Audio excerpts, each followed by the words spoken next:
nama saya Mufsal Nurijana, NIM 421023, jurusan Multimedia Broadcasting kelas SCT3. Di sini saya akan mempresentasikan makalah yang telah saya buat, yakni tentang komunikasi massa. Komunikasi massa adalah proses komunikasi yang dilakukan melalui media massa dengan berbagai tujuan komunikasi dan untuk menyampaikan informasi kepada halayak luas. Media massa adalah media komunikasi dan informasi yang melakukan penyebaran informasi secara massal dan dapat diakses oleh masyarakat secara massal.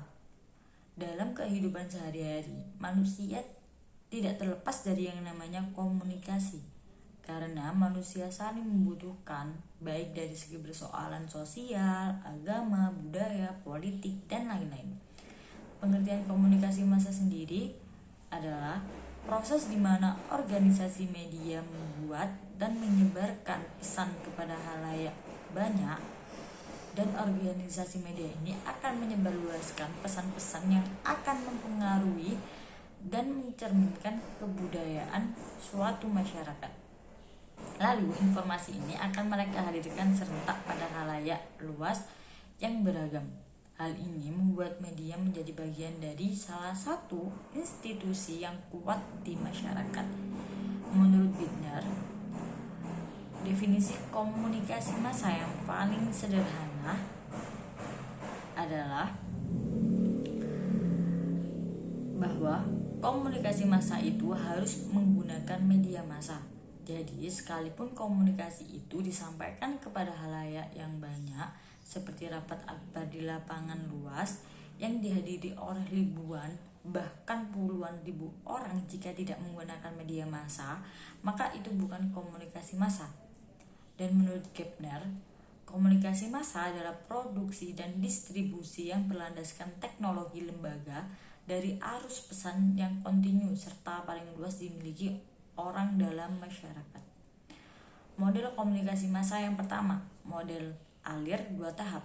Dalam model ini diterangkan bahwa media massa tidak langsung atau mempengaruhi audiens, tetapi melalui perantaraan pihak lain. Pihak lain yang dimaksud adalah pemimpin opini atau pemuka pendapat tersebut. Model ini didasari oleh bukti bahwa efek media massa terbatas, bahwa masyarakat menerima terpaan media massa secara tidak langsung, yakni melalui perantaraan atau pengaruh yang mengenai audiens tidak disebabkan oleh terpaan media massa, tetapi pihak lain. Jadi, pemimpin opini di sini berfungsi sebagai penerusan pesan-pesan media massa. Bahkan, pesan-pesan yang diterima audiens sudah diinterpretasikan oleh para pemimpin opini tersebut. 2. Model alir banyak tahap. Model alir dua tahap ternyata tidak begitu efektif pada masyarakat tingkat buta hurufnya kecil. Masyarakat dengan kemampuan membaca dan menginterpretasikan pesan yang didengar dan dilihat sangat memungkinkan untuk menerima pesan-pesan dari media massa secara langsung. Meskipun tidak berarti mereka tidak menerima pesan-pesan dari pemimpin opini. Oleh karena itu, untuk menyempurnakannya, muncullah model alir banyak tahap. Model ini mengatakan bahwa ada hubungan timbal balik dari media ke halayak yang juga berinteraksi satu sama lain kepada media, kemudian kembali lagi ke halayak dan seterusnya. 3. Model Melvin de Fluet. Model ini menekankan fakta bahwa gangguan boleh mencampuri banyak hal dalam proses komunikasi massa dan tidak semata-mata diidentifikasi dengan saluran atau media. Titik utama model ini adalah untuk mencapai berbagai pengertian maka pesan antara sumber dengan tujuan. 4. Model Michel W. Gable dan Terry Wall Gamble. Model ini adalah yang dikemukakan yang dijadikan sebagai alat pembeda dengan model komunikasi secara umum. Peralatan media massa menjadi alatan utama yang harus ada dalam komunikasi massa. Media massa telah memperluas pikiran dan perasaan manusia. Di sini media telah berperan untuk melayani semua kepentingan komunikasi manusia manusia. 5. Model HUB. Di dalam model ini, pesan tidak sekedar bisa dinikmati secara terbatas. Seperti kalau kita melakukan komunikasi interpersonal atau komunikasi kelompok, tetapi pesan-pesan itu diperluas kepada audiens yang jumlahnya sangat besar. Jadi, saluran komunikasi massa berfungsi untuk memperluas jangkauan siarannya. 6. Model Black and Whitney, J. Beck dan Wederlich dalam bukunya memperkenalkan model yang lebih umum.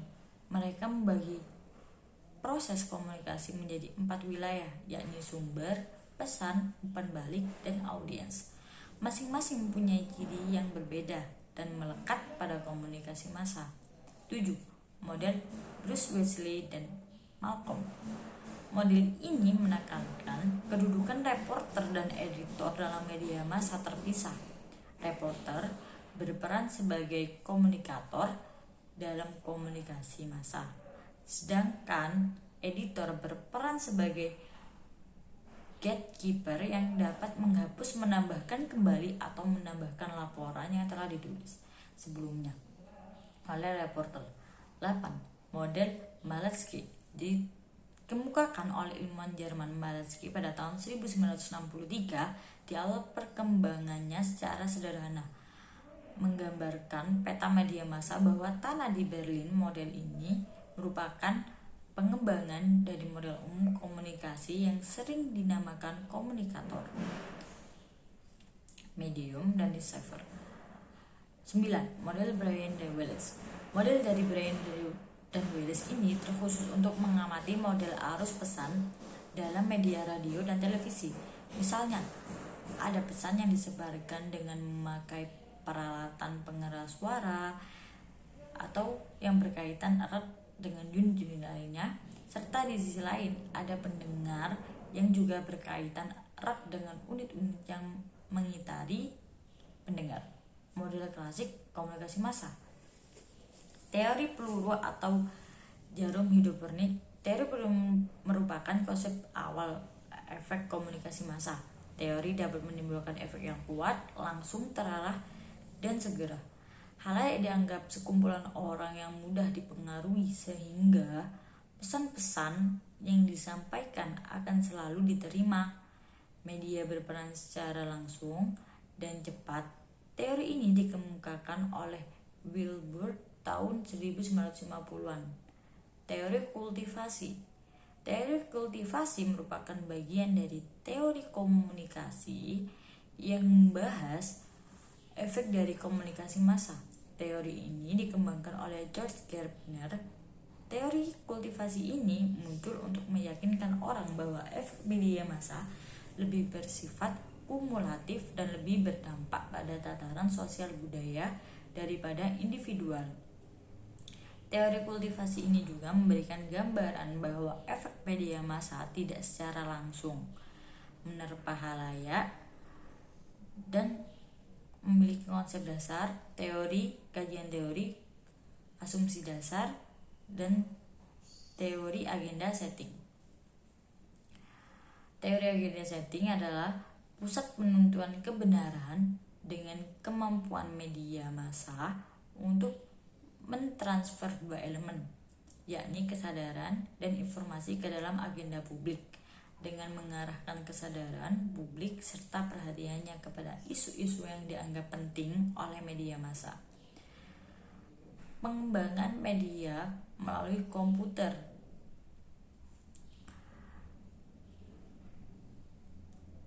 Media yang secara harfiah berasal tengah atau perantara atau pengantar secara sederhana mendefinisikan media belajar sebagai segala alat fisik yang menyajikan pesan serta merangsang siswa untuk belajar.